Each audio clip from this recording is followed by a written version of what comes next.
Hello, everybody, and welcome to the Filipino Freethinkers podcast that's also a video. I'm Red, and this is another episode of Conversations for a Cause. And today we have with us Rebecca Watson, more famously known as Skepchick. So, hi, Rebecca. Hi, Red. Thanks for having me on. Yeah, I was very excited about this interview. Too bad that the other cast of the Skeptics Guide to the Universe couldn't join us. So I prepared the questions or the format and flow of this interview to be like an episode of the Skeptics Guide to the Universe. So we can Okay. yeah. So you start by introducing the show, and I'll ask you about how did you come up with the name Skeptics Guide to the Universe? Well, I didn't come onto the show until it was Yeah. already up and running for a few episodes, but I was already a fan of the inspiration for the name, which was The Hitchhiker's Guide to the Galaxy. All of the guys were huge fans of Douglas Adams, who was a well-known humanist and skeptic, just like us. And so they named the show as a sort of tribute to Douglas Adams. Great. And how is the Skeptics Guide to the Universe, or SGU, different from other podcasts?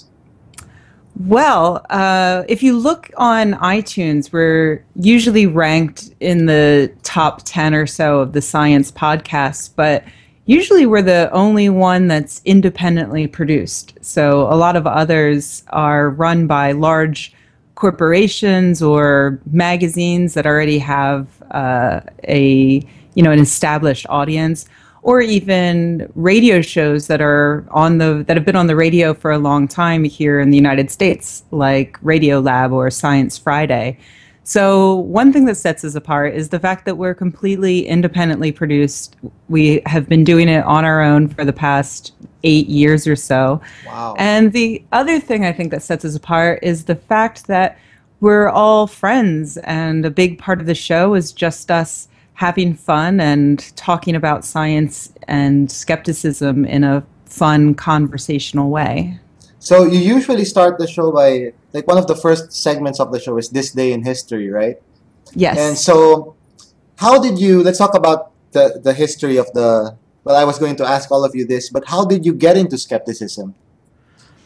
Well, I got into skepticism through magic, actually.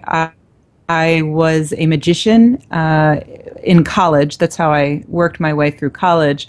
I worked in a magic store, and I would occasionally do parties and things like that. And I was a huge fan of James Randi, the amazing Randi, who was an escape artist back in the 50s and 60s and 70s, and eventually started offering a prize of $1 million to anyone who could prove that they had paranormal abilities. So I was already a fan of his magic, and I started visiting his website and found out about the $1 Million Challenge. And that was my introduction to skepticism as a community. I joined the forum at Randy's website, and I met a lot of really awesome people. And from there, I got the idea to start Skepchick, which was a skeptic site focused on women.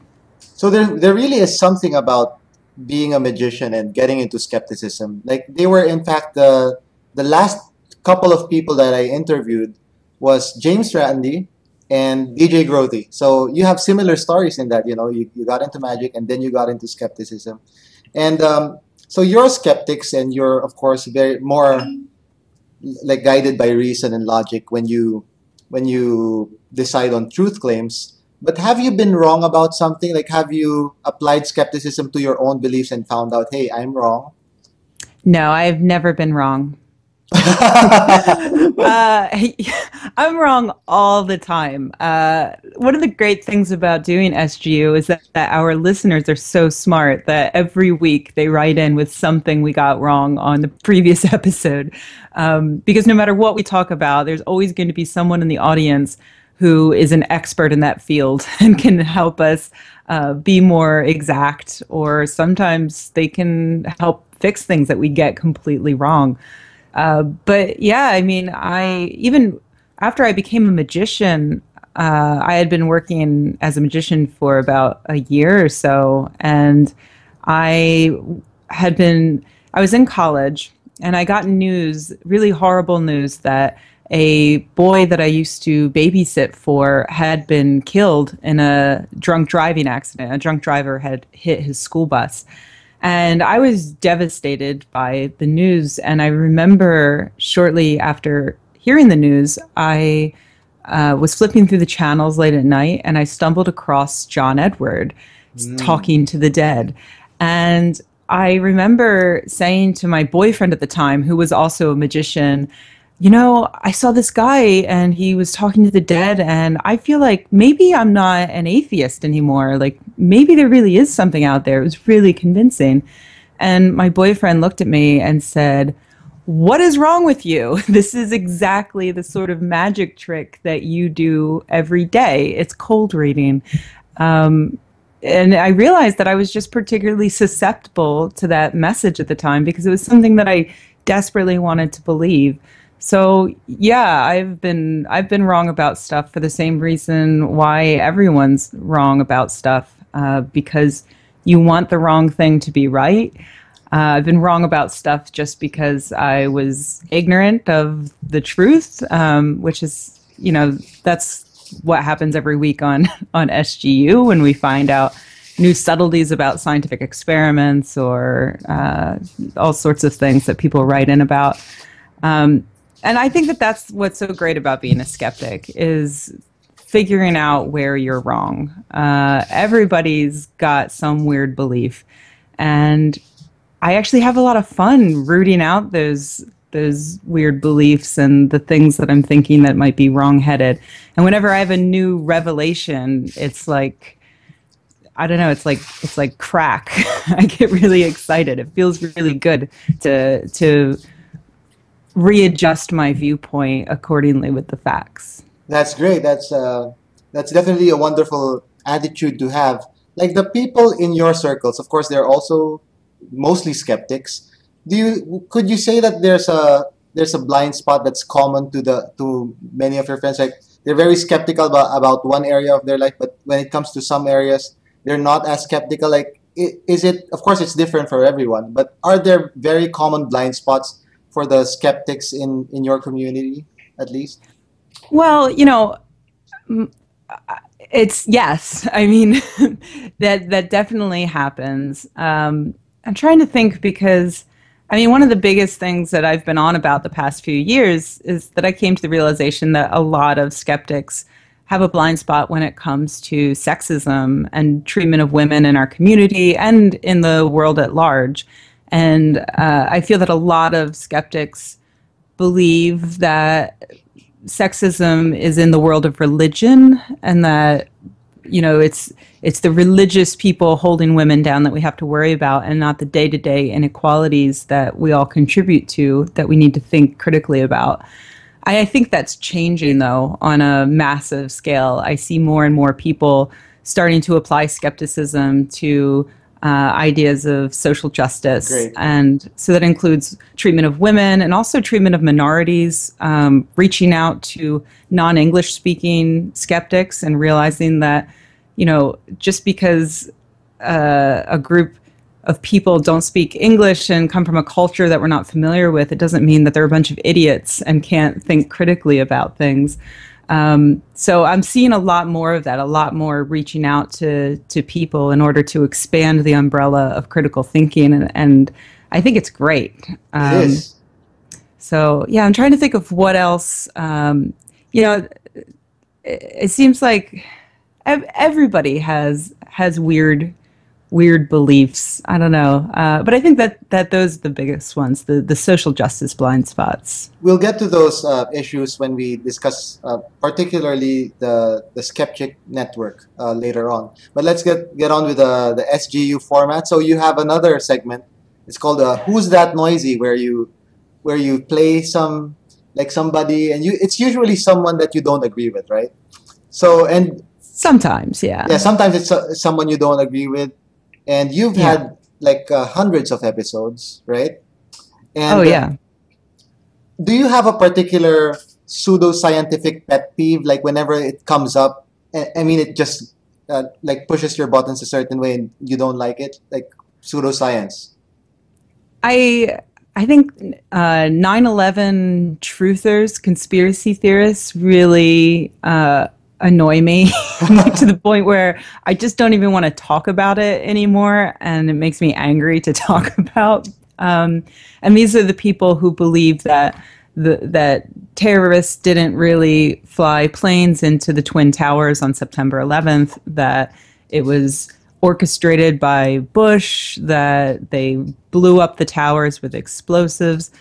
And I think that I've always been annoyed by the truthers because of how incredibly insensitive it is to the victims of September 11th and the firefighters who lost their lives, the people who were incredibly brave that day and gave their lives. I think it's so incredibly disrespectful to use that day as an opportunity to spin out conspiracy theories.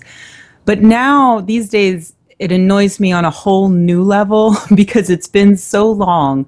Everything they say has been thoroughly debunked. If you know how to use Google properly, you can find the answers to every single one of the questions raised by conspiracy theorists. But they continue to bring this stuff up. We continue to get emails at SGU. You know, somebody will listen to an old episode and they'll write in and say, well, what about Building 7 and falling faster than the whatever, free fall? And it's so annoying. Like, just do the research, leave us alone. I don't even, like, whenever Steve decides to go ahead and address it, I actually get angry at him. Like, I don't want to talk about it. So you also had it was more regular before, but you used to have a logical fallacy segment where you would, what particular logical fallacy gets on your nerves the way that truthers get to your nerve? Oh man. I guess the one that I feel is the most common and most insidious is post hoc ergo propter hoc. Yeah.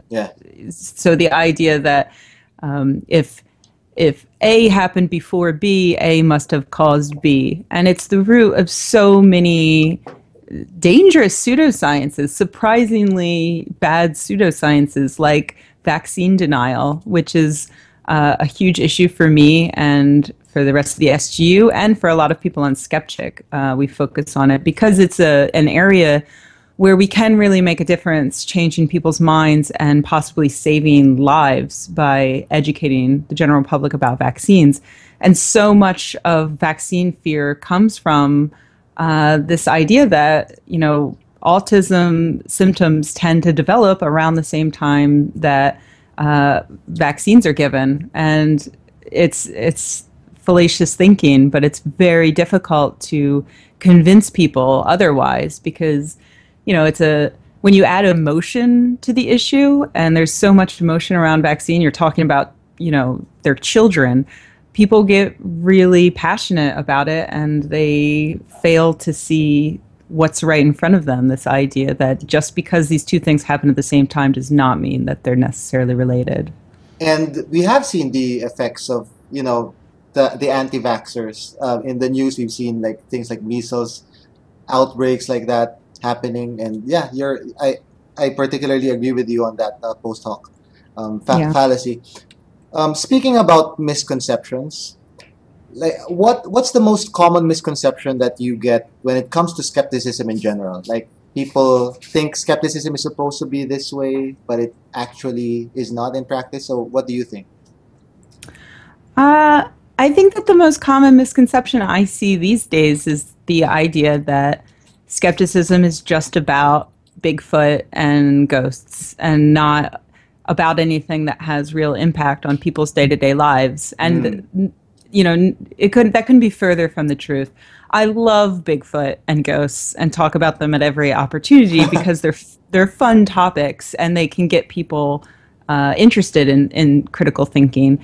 But at the same time, critical thinking can be applied to every aspect of our lives, and it can be used in really powerful ways. So, for instance, look at what the religious right is doing to women in the U.S. and in many other countries, actually, trying to restrict women's reproductive health. And by using critical thinking, we can combat a lot of the things they're saying, like things like that abortions cause depression or that abortions have other major health risks to women. Or simply that that women would be safer if they have to jump through many hoops in order to get abortions. We can look at what the science actually says about these things, and we can rebut them. And in doing so, we can really help women live full, complete lives free of having their wombs legislated by Republicans. And another issue that I want to mention is stop and frisk laws here in the U.S., which are laws that are meant to reduce crime by allowing police officers to stop people supposedly at random on the street, and they frisk them for drugs and weapons. But when we look at the research, does it really help reduce crime? It doesn't actually look like it does. Are the stops actually random? It looks like they aren't. It looks like minorities are being hassled unfairly, and that it's not actually making any of us any safer.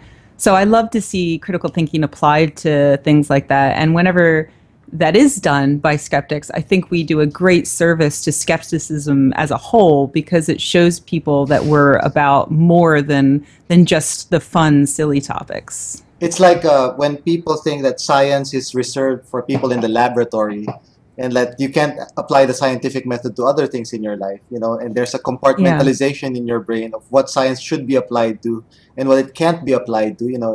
Yeah, that particularly peeves me, the whole magisterium, non-overlapping magisterium thinking. I mean, that gets to me. I just had to mention that. Yeah, no, I agree completely. So another segment of your show is the quickie with Bob, the science news. Mm-hmm. So what do you think is the most important development in science this year? So it's towards the end of the year, and I guess a lot of important things happened. But what do you think is, some of you can mention several so that you hit the most important. So that's tough. Gosh, let me think about that for a second.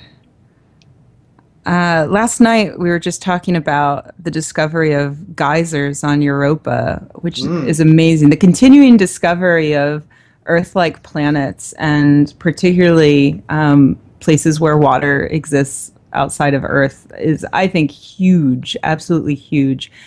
Let me think. Yeah, I'm aware it's a huge question. Like, there must be so many things running through your mind. I'll let you get back to me on that. Okay, let me think it over, and I'll get back to you. Yeah, sure. So this, of course, something that's very prominent in the news, not only for skeptics but for free thinkers in general, is the Time Person of the Year. They recently named the Pope, right? The Time Person of the Year, and I kind of agree with that in a way if you take into account that not all of the Time People of the Year are good people, But anyway, if you were to name like a person of the year, in terms of skepticism, like positive or negative, it could be one of the pseudoscience. Like I won't mention any names, but I have some ideas. But if you could name a Time Person of the Year for 2013, who would it be? The thing with the Pope is I think that they meant it as a good thing, which is what is so incredibly annoying about that choice. But I think if I had the decision there, I would have probably said Malala Yousafzai. She became much more than what she actually did. Like, she went through so much like literal and figurative pain and struggle, and came out as this powerful voice for women, for the oppressed, for people who celebrate education as a human right. And she captured the imagination of the world and really inspired many people to continue fighting, and she gave a lot of people hope, I think. And I mean, this is, I, I get really annoyed about time because there's something like, in the past, I don't know the exact numbers, but in the past like 40 years or so that they've been doing this, I think four people have actually been women. And so women are constantly overlooked when it comes to their whatever process they choose to choose these people. And I think that, that happens particularly when it comes to social justice. This little girl did so much, and she should be getting I think she should get every award. Yeah, the Nobel Prize, like she was, it was given to that chemical weapons group. But yeah, I agree. I completely agree with you. She definitely deserves it more than the Pope. If you could name another one, like for the negative person of the year, like from a Ooh, skeptic's perspective, who has done the most damage in terms of peddling pseudoscience and man. the paranormal or the supernatural in 2013? Maybe I would go with Stanislaw Brzezinski, who is located in Texas, I believe, and offers alternative cancer cures to desperate, dying people. And he is a complete quack. None of his treatments work. And skeptics have been fighting very, very hard to push Brzezinski into the media spotlight. And in the last couple of months, they've been succeeding. I think he had an article in Newsweek. And, finally the spotlight is being trained on him, and he's hopefully going to get his comeuppance soon. But in the meanwhile, he's taking people's money. He's charging them tens of thousands of dollars and giving them bunk treatments that don't work, and they end up dying anyway. So I guess I throw his name out there, but I don't know, in terms of global impact, if he has quite the. But yeah, okay, I'm gonna put my nickel down on Brzezinski. Okay. Of course, the one of the main parts of the Skeptics Guide to the Universe show is the interview with your special guests. And Hmm. who was your favorite guest of 2013? Like if Oh. someone's gonna watch, I mean, listen to an episode like in your archive, like where should they start? Like if you're gonna introduce them to the SGU podcast, like which particular show should they watch? Oh man, that's another really tough Sorry question about because this. yeah, there are like 50 choices to go with. Let me think. What stands out for me? I really enjoyed interviewing Simon Singh and John Ronson during our live show at Nexus. So that would be back in April. And Simon talked a bit about his new book, which explores the mathematics that are hidden in The Simpsons. Um, and so that was really enjoyable. And I love both of those guys. They make me laugh. So that's what I normally go with. If you ask me to choose something, I'm going to go with the thing that makes me laugh the most. So, and I really liked we did two live shows at Nexus, one on stage, and the one with Simon and John was like a private recording that people could pay extra to come and watch. The other one we did live on stage with an improv comedian whose name escapes me, but she was really funny, and I loved having her on. So maybe that one. That one was a lot of fun too. Just a shout out to the improv comedian in our group who actually Ah, told me about the Skeptics Guide, and he really wanted to be on your show, but unfortunately he came from the a relief um, trip to the devastated areas in Tacloban, and it's mm, like I said, it's 3 a.m. here right now, and he really wanted to be on this I mean, on here during the interview. But yeah, shout out to that improv guy in our group. Uh, Well, maybe I can round up the guys at some point to do an interview with you guys so that he can sort of meet them Great, later. great. Yeah, he would love that. He would love that. And he's by the way, it just another piece of trivia. He's a Christian, an Episcopalian Christian. But he's been listening to your show religiously. So I use religiously in that sense of, Right. always watching, I mean always listening to the Yeah. podcast. And that's another misconception about skeptics is that Yeah, yeah. religious people can't be skeptics, which is just not true. And I always try to tell people that skeptic is actually a terrible word because it implies this perfect being who is skeptical about absolutely every area of their life and or like highly rational about every single thing they think. And nobody is like that.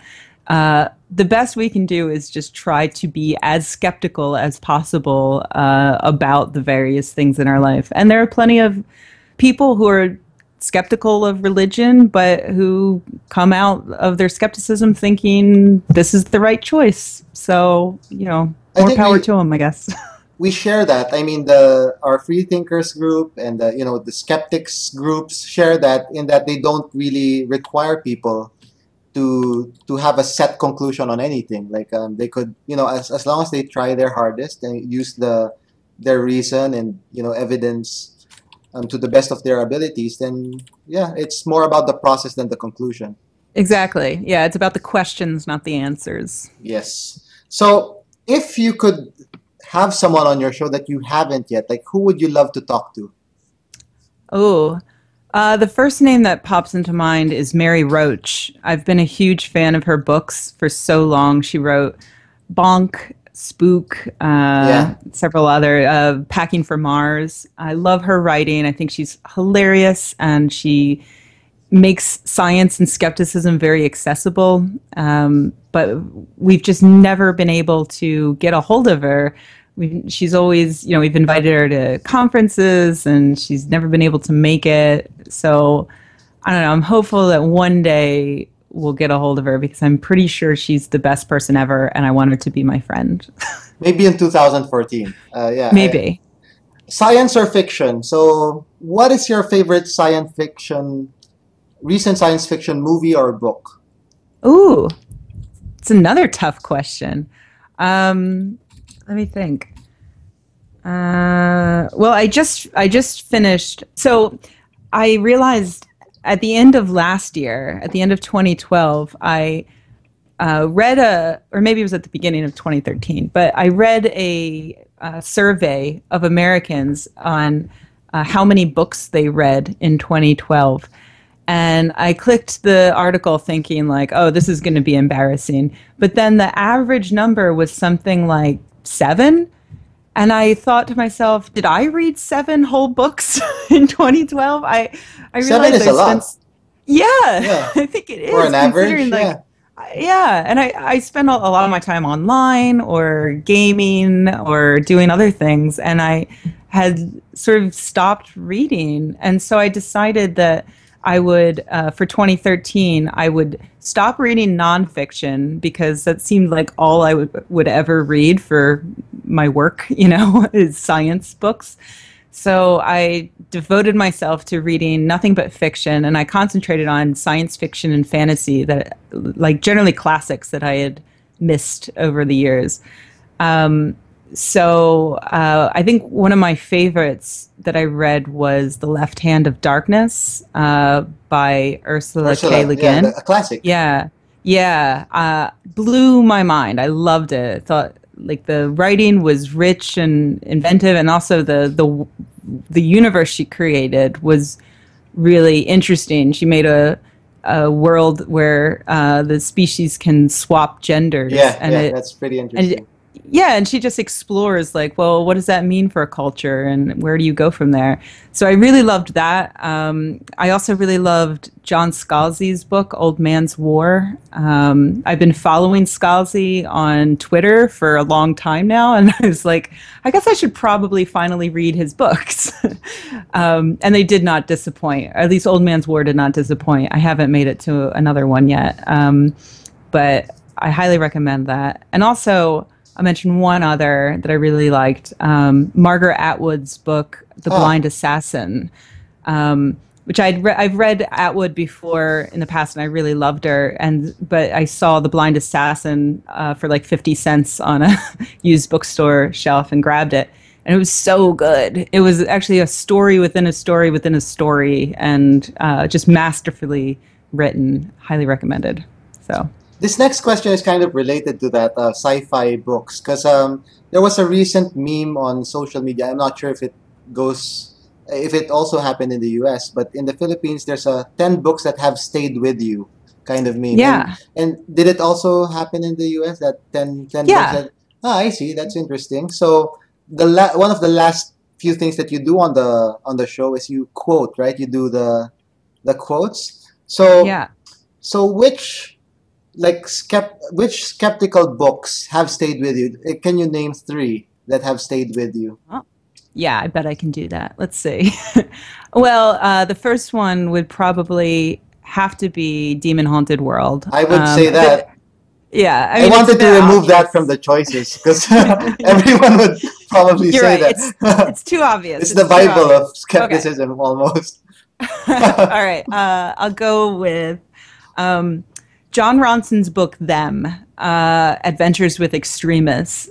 That is a brilliant book where John befriends people with really weird beliefs who believe them so strongly that they're classified as extremists. And he really humanizes them, and he has these amazing adventures with them. And I think it's necessary for skeptics to read and to basically understand better what the other side is thinking and doing.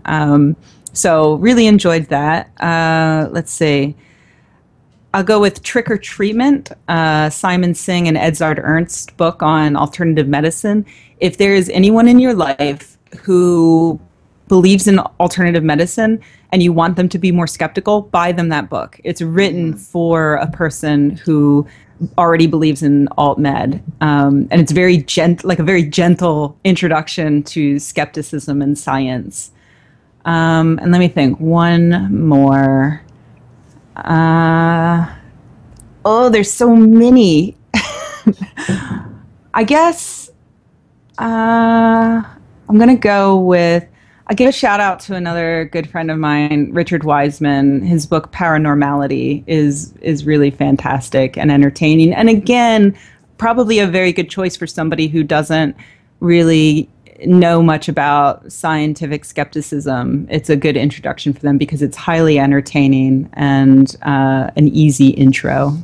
Really great books, and I'm sure a lot of our listeners and viewers would add that to their 2014 reading list. So Yeah, let's get back to a very important point that you raised about the blind spots that skeptics have. Our group, like the free thinkers, although we of course we promote reason, science, and secularism is the minimum that we ask our readers to subscribe to, but we also advocate and are activists for issues like LGBT rights, women's rights, and freedom of speech, and social justice issues in general. And that's what you can see and you can find on the Skepchick network. You have Queerica, you have, like, of course, the Skepchick itself like emphasizes like feminism and women's rights and the women's place in the whole secularism movement, and it's really good. So why do you think it's important that these social justice issues are sort of integrated into the skeptical movement?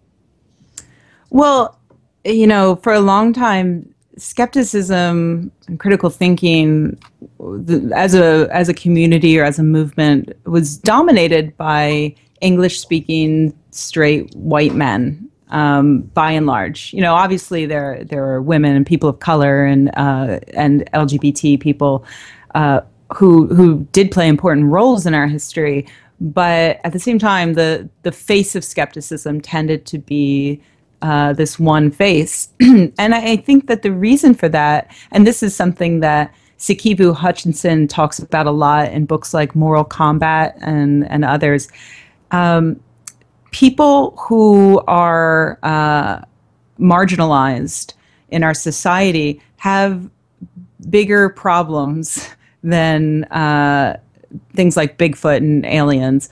Um, they they have concerns that skeptics could do a really great job of addressing. Um, for instance, I already mentioned some things like stop and frisk or the religious rights war on women.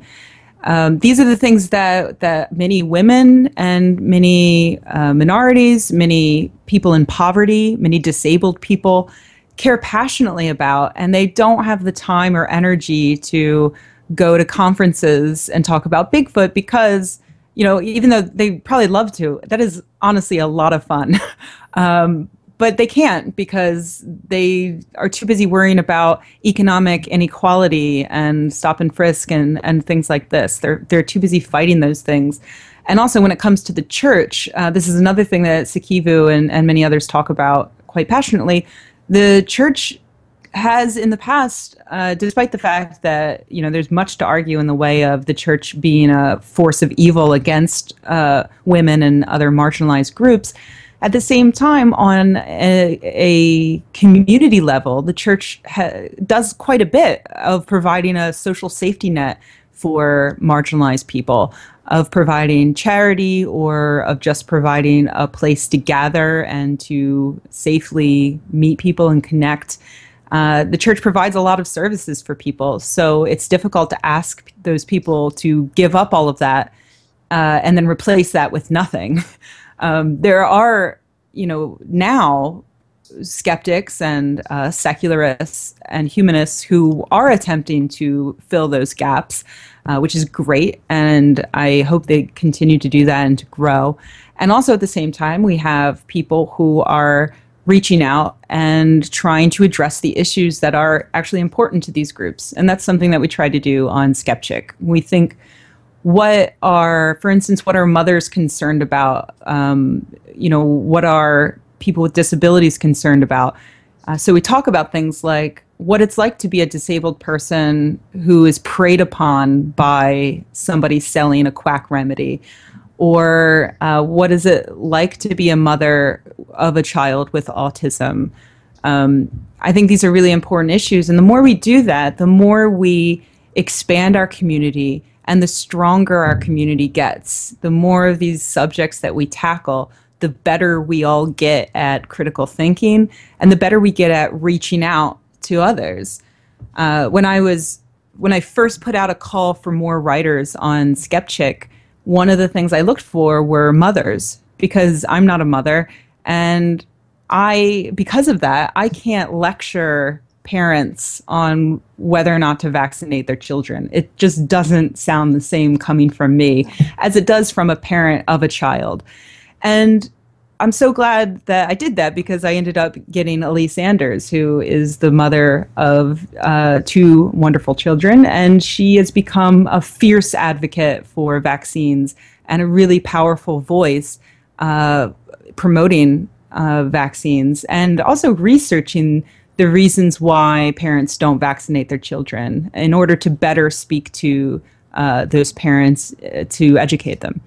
So that's a really long-winded way to say that the reason why it's necessary to address these issues is because those are the issues that are important to the world at large. And we need to do that in order to grow and to remain strong and relevant as a community. So one of the criticisms, I do agree, by the way, that with everything that you said, and that people should take these things seriously, because beyond just thinking about Bigfoot or skepticism, even in general, like there are more pressing problems, and that's one of the criticisms that people have about like criticizing like the quacks. They don't really like, a lot of other issues could be seen as more important by other people, but some people think that trying to hit too many targets all at once could be very difficult for some groups, and that they should be allowed to be critical of just religion or just pseudoscience. Without having to bother with issues of class or race or gender. Like leave that to the other groups who specialize in that, so that people could focus on just with just one perspective. So what can you say about that kind of argument? I think it's fine. I think if an organization just wants to focus on one thing, like being critical of religion, that's great. They should do that. All all I ask is that when it is that groups try their best to how should I put this? Uh, you don't, in order to work towards equality for everyone, you don't need to focus on, lobbying for women's rights or lobbying for minority rights all of the time. It can be as simple as when you're hosting a conference, think about who you're putting on stage. And is there a chance that there's a woman or a minority that you're overlooking? Or even just somebody like a lesser known name, somebody who has a different perspective on things that you could throw in the mix.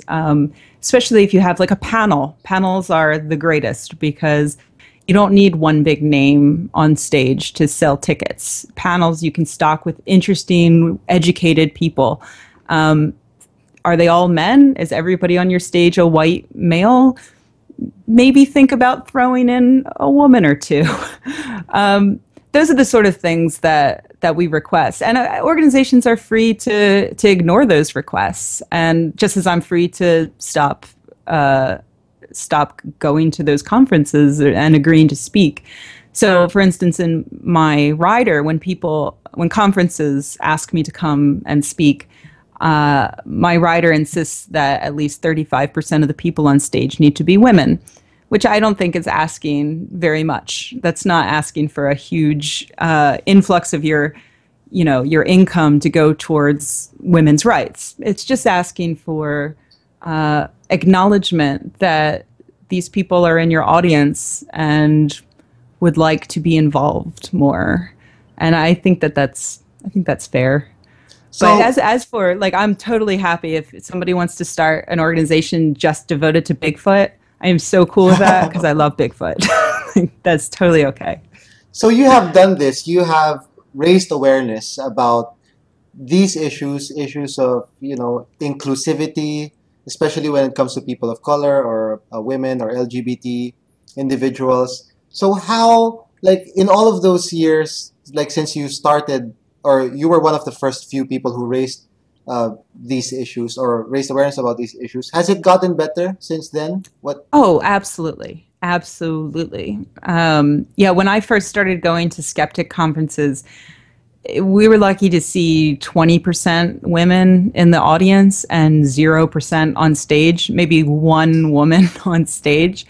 And now I regularly see, like now, in the past year, the various conferences that have received my rider, all of them have gone back to me and said, "Hey, no problem. I just counted them up, and we're 40% women, or we're 50% women on stage." It's easy now for them to do that, and so now I'm moving on to helping them get more people of color up on stage. So for the most part, these organizations want to make these changes because they realize how helpful it is. They realize that making these changes makes them more appealing to a larger audience and can also help make their regular audience more interested in what they're doing because it's not the same old people up on stage year after year saying the same old things. So overall, it's been a really positive growth. The negative stuff has been a minority of people who are very loud and use intimidation tactics online in order to make themselves seem like a bigger threat than they are. But I'm really happy to say that by and large, the people I run into at conferences, the people organizing conferences, the people running organizations are eager to learn and grow and become a better, more humanistic group. So yeah, congratulations on the progress that you have helped to attain on those issues. So Thanks. lastly, like before we end, first of all, the question about the most important scientific or skeptical developments of the Oh, year. That you have that backlog, and as well, make an. I mean, are there any projects or for both Skepchick, the Skepchick Network, and the SGU that you would like to tell your fans in our audience about? well, yeah, on Skepchick, we are getting ready to launch on Monday, I think, as of when this is being recorded. Uh, we're going to launch a parenting site. So it's going to be run entirely by parents who are skeptics, and they're going to talk about how to raise children to be critical thinkers. So I'm really excited about that. You should go to Skepchick, and there'll be a link there. I don't want to say the site name just in case whenever this goes out, it's not ready. But go to Skepchick, and there'll be a link there. What else? We've got. We're coming to. The SGU is coming to Australia and New Zealand next year. So people in that area should go check that out. How far is that from you? That's still pretty far, isn't it? Yeah, it still is, but Yeah. Damn. We need to figure out a way to get to Southeast Asia and you have a do. conference there You and do a definitely live do. show. Yeah. Yeah, because I was in Singapore, Malaysia, and Thailand a couple of years ago, and I loved it so much, and I cannot wait to go back. So get on that. Make a Yeah, make a why? big conference and invite us. Sure. We'll do that. We'll do that, and we'll Good. be sure that at least 40% are women. Yes, or women. So Good. it's 5% above your requirement, so that Great. Perfect. Because, I'm going to raise the percentage every year. So by the time you have the conference, it's it could be at like 100%. 60%, 120% women. It means at least 20% of the women have to be pregnant with girls at the Okay. time. So Um, oh God, I still, I'm completely drawing a blank on the now scientific discovery. You know what I'm going to do? I'm going to say that you should tune in to the year-end there you episode of go. SGU. I'm sure you'll have a nice summary there, and you'll mention the Yeah, those because developments. Yeah. we're we're recording on Tuesday, I think, for that episode. So in the next couple of days, I'm going to sit down and I'm going to make a list, and I'm going to pick one, and it's going to be amazing. So I will yeah, take sorry. your. I won't be skeptical, and I'll trust you. I'll take your Good. word on Thank that. you. So thank you so much, Rebecca, for your time and My for pleasure. yeah. And I look forward to speaking to you next time, and hopefully here in the Philippines when you bring your friends, and we have the conference here. So Yeah, that sounds good. have a great day. Thank you. You too, Red.